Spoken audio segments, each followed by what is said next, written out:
Gold trusted gold buyers. మీరు తాకట్టు పెట్టిన బంగారాన్ని విడిపించి ఈ రోజు ఉన్న మార్కెట్ ధరకు కొనబడను.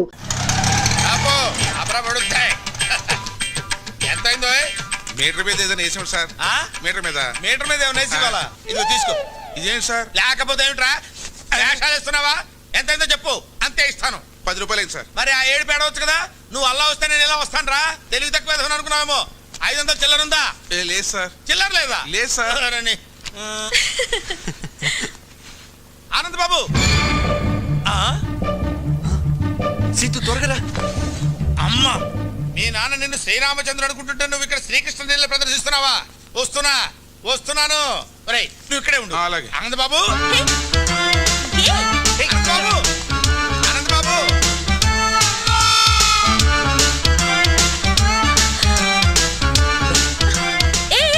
ఏంటిదంతా? ఎవరైనా చెప్తాను పద. ఆయన శాస్త్రి గారని మా నాన్నకు బాగా పరిచయం. మరిద్దరిని ఇలా చూసాడంటే కలిసి తిరుగుతున్నాం అనుకుంటాడు. తిరుగుతున్నావు అంటావేంటి? లవ్ చేసుకుంటున్నాం కదా. ఏదో ఒకట్లే నువ్వురా. అబ్బా, ఆనంద్ బాబు, మెట్లెక్కలేక వస్తున్నాను ఆయన. ఆగబోయా బాబు. ఆనంద్ బాబు, అయ్యో ఆనంద్ బాబు.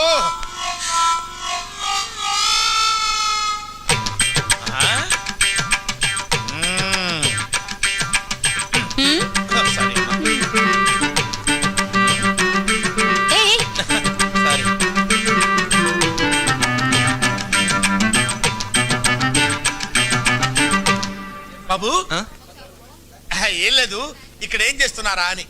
చిలిపి పనులు చేసుకుంటున్నాం. ఓహో, చిలిపల్లి చేసుకోవడానికి ఈ ప్లేస్ దొరికిందా మీకు? మీ ఇంటికి రమ్మంటారా? క్యారీ ఆనంద్ బాబు,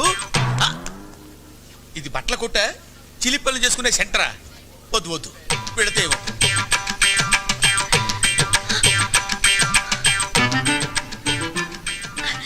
మళ్ళీ హక్ చేసుకోవా ప్లీజ్? అచ్చిపా. శాస్త్రి గారు. అయ్యో అమ్మా, అక్కడ దూరారా? వస్తున్నా.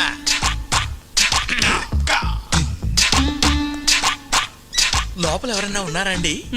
ఉన్నారు, లోపలికి రండి.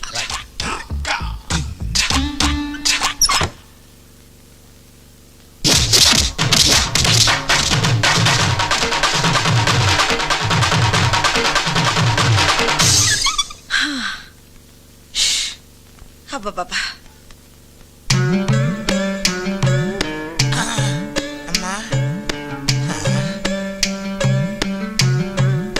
లోపల ఎవరైనా ఉన్నారా అని అడిగితే బతకటమే కాకుండా జేబులో ఉన్న 500 రూపాయలు కూడా కొట్టేసింది నాయన. ఇప్పుడు ఎలాగా? రక్షించావు తల్లి.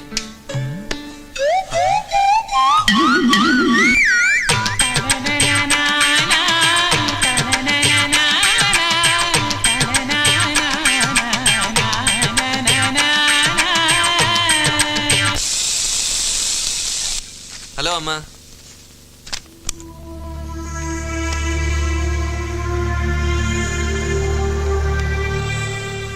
ఏంటమ్మా అలా ఉన్నావు?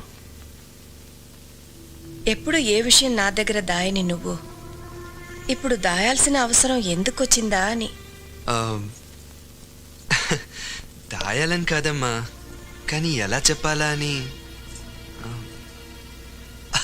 ఆ అమ్మాయి చాలా మంచిదమ్మా, మా కాలేజీలోనే చదువుతుంది. ప్రేమిస్తున్నావా? తనని చూస్తే నువ్వు తప్పకుండా ఇష్టపడతావమ్మా. ఆ అమ్మాయి అలాంటిది. కావాలంటే చూడు, ఇదిగో.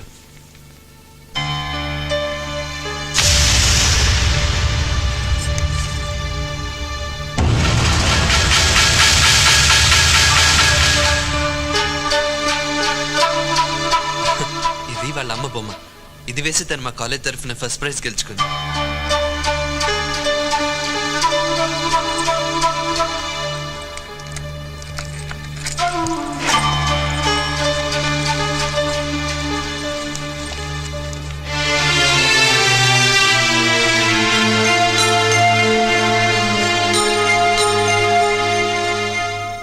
సీత,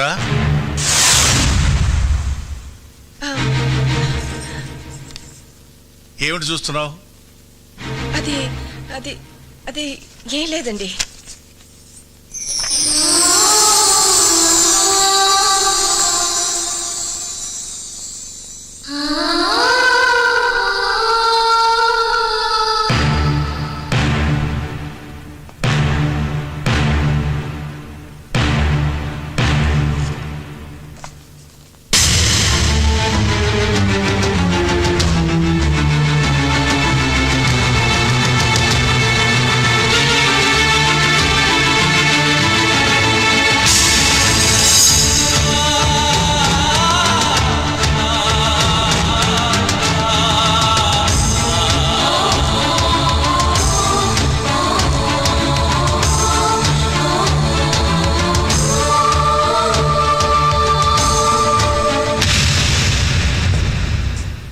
జీవితంలో నేను ఒకసారి తల వంచాను, అది నీ మెడలో తాళి కట్టడానికి.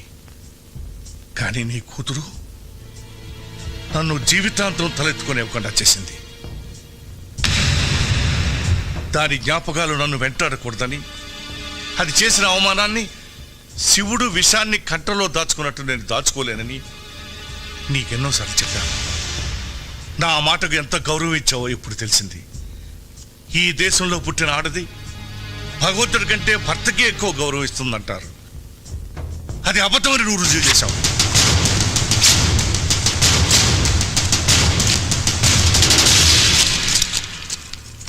ఎందుకండి చనిపోయిన దాని మీద అంత కోపం?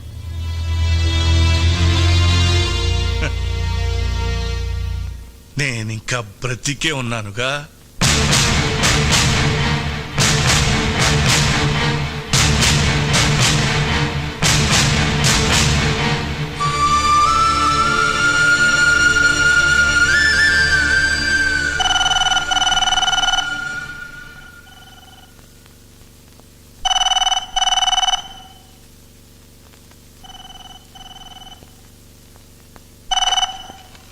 హలో ఆనంద్,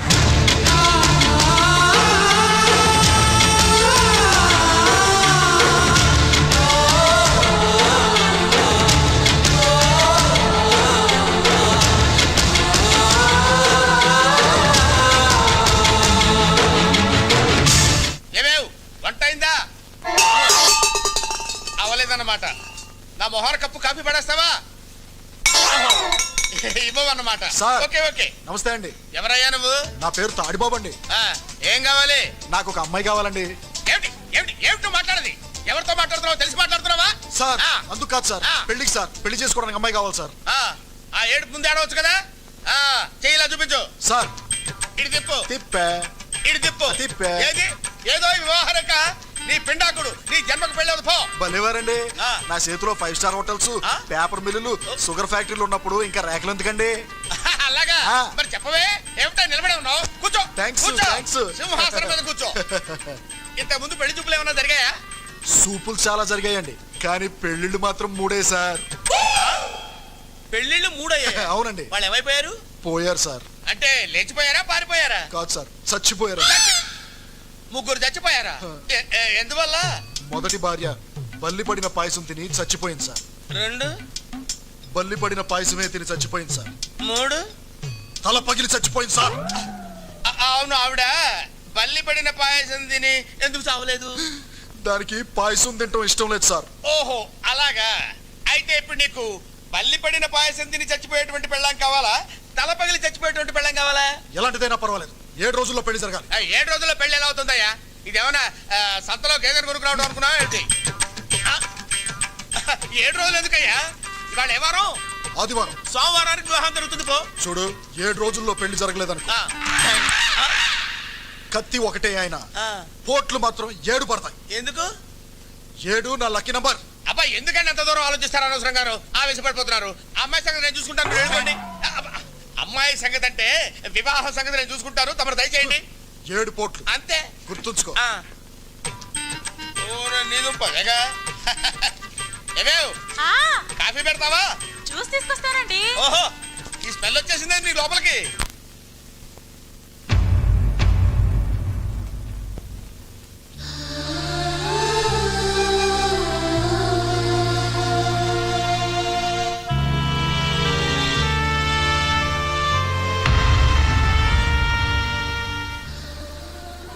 సీతు వాళ్ళ అమ్మ ఫోటో చూడగానే నాన్నగారికి అంత కోపం ఎందుకు వచ్చిందమ్మా? ఇది ఎవరనుకున్నావురా? ఈ ఇంటి దీపం, మా వరాల తల్లి.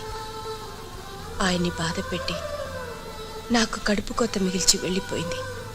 అసలు ఏం జరిగిందమ్మా? సీతు వాళ్ళ నాన్న ప్రసాద్ ఒకప్పుడు మన దగ్గర పనిచేసే గుమస్తా కొడుకు. అతను తండ్రి చనిపోతే మన ఇంట్లో పని చేయడానికి వచ్చాడు. ఎరా చదువుకుంటావా, పని చేస్తావా? చదువుకుంటానండి. అయ్యా, వాడి చిన్న పిల్లాడు, వాడికేం తెలీదు. ఏదైనా పనిపించండి అయ్యా. ఏ వయసులో చేయాల్సిన పని ఆ వయసులో చేయాలి. వీడిని నేను చదివిస్తాను. అలా అతన్ని చదివించి పెంచి పెద్దవాడిని చేసి ఆఖరికి పెళ్లి సంబంధం కూడా నిశ్చయిస్తే మొట్టమొదటిసారి ఆయనకు ఎదురు తిరిగాడు. నాకు తెలియకుండా నా పెళ్ళెందుకు నిశ్చయించారు సార్? నువ్వు ఎక్కడ చదవాలో ఏం చదవాలో నిన్ను సంప్రదించే చేశానా? అది చదువు, ఇది జీవితం సార్. నేను మాట ఇచ్చేశాను. మీ మాట కోసం ఇష్టం లేని అమ్మాయిని పెళ్లి చేసుకుని జీవితాంతం బాధపడమంటారా? అసలు అమ్మాయిని చూడకుండా ఇష్టం లేదని ఎలా చెప్తున్నావు? నేను వేరే అమ్మాయిని ఇష్టపడుతున్నాను కనుక. ఎవరా అమ్మాయి? మీనాక్షి.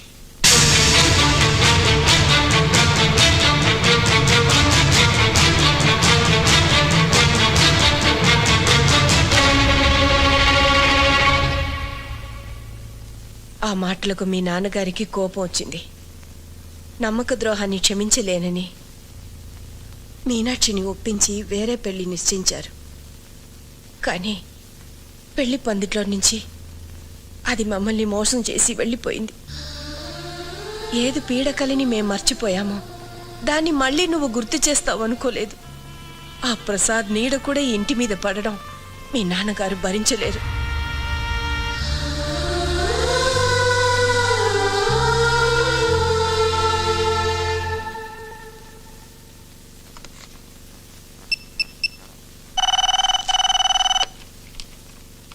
హలో,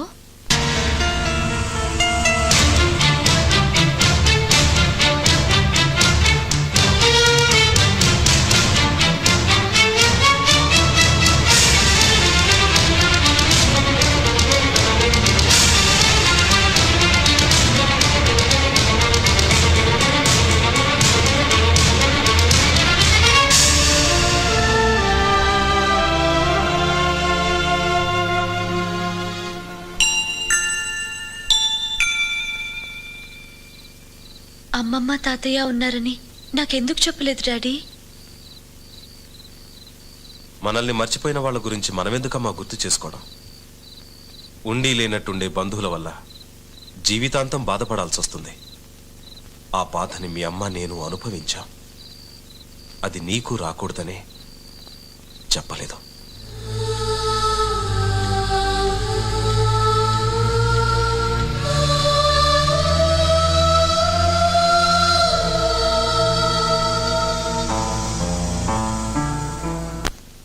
మీ నాన్నతో చెప్పే వచ్చావా? మీరు ఇష్టపడితే మిమ్మల్ని తీసుకెళ్ళడానికి వచ్చాను. ఈ ఆలోచన నీదా మీ నాన్నదా? నాదే. ఈ దేశంలో ఆడపిల్లని కన్నా ఏ తండ్రైనా మగపిల్లడింటికి రావడం ధర్మం అనుకుంటే వచ్చి మీ నాన్న కాళ్ళు పట్టుకోమంటావా? రేపెలాగో మీ వయసులో సగం ఉన్న అల్లుడి కాళ్ళు కడుగుతారు. సాంప్రదాయం పేరుతో ఆ పని చేయగలేంది మీకంటే పెద్దవారు. మీ వల్ల కూతుర్ని దూరం చేసుకున్న మా నాన్నగారు కాళ్ళు పట్టుకోవడంలో తప్పే ఉందండి. మీ కూతురు చనిపోయిందని ఫోన్ చేస్తే నా కూతురు చచ్చి 20 ఏళ్ళయింది, ఇప్పుడు చచ్చిందెవరో నాకు తెలీదు అని ఫోన్ పెట్టేశాడు. ప్రేమాభిమానాలు లేని ఆ పెద్ద మనిషి కాళ్ళు కాదు కదా, కనీసం మొహం కూడా చూడలేను. అలా అనకండి సార్. దూరంగా నిలబడిన మనుషులు దగ్గర అవ్వాలంటే ఎవరో ఒకరు నడక ప్రారంభించాలి. అది మీరే ఎందుకు కాకూడదు? నీకోసం కాకపోయినా నా కూతురి కోసం నడుస్తాను. ఎన్ని వందల వేల మైళ్ళైనా నడుస్తాను. బట్ నేను నడవడానికి ముందు ఈ ప్రశ్నకు సమాధానం చెప్పు. నిన్ను ప్రేమించానని నా సీతు నాతో చెప్పింది. నా కూతుర్ని ప్రేమించానని మీ నాన్నతో నువ్వు చెప్పావా? లేదు, చెప్పవు, చెప్పలేవు. వద్దానంద్, నా కూతుర్ని మర్చిపో. ఒకనాడు మీ నాన్న మూలంగా మా ప్రేమకు నా భార్య ప్రాణాన్ని ఖరీదు కట్టాను. మళ్ళీ మీ ప్రేమకు ఎవరి జీవితాన్ని ఖరీదు కట్టాల్సి వస్తుందో వద్దు. I can't imagine that. I can't imagine that.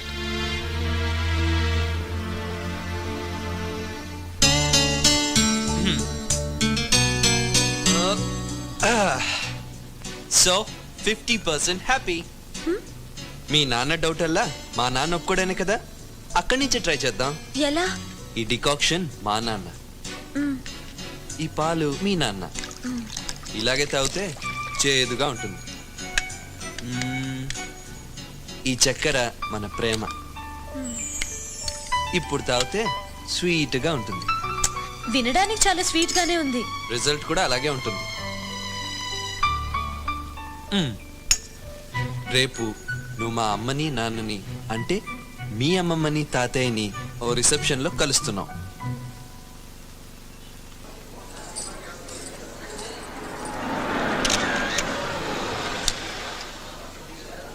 Situ నాన్నొచ్చారు.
Sir, ఇందాక గులాబీ ఇవ్వటం మర్చిపోయాను.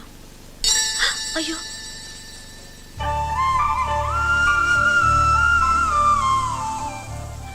అది కింద పడింది కదమ్మా. నీ కాళ్ళ దగ్గరేగా పడింది. ఇంకోటి ఇస్తాను, థ్యాంక్స్ అమ్మా. తీసుకోండి.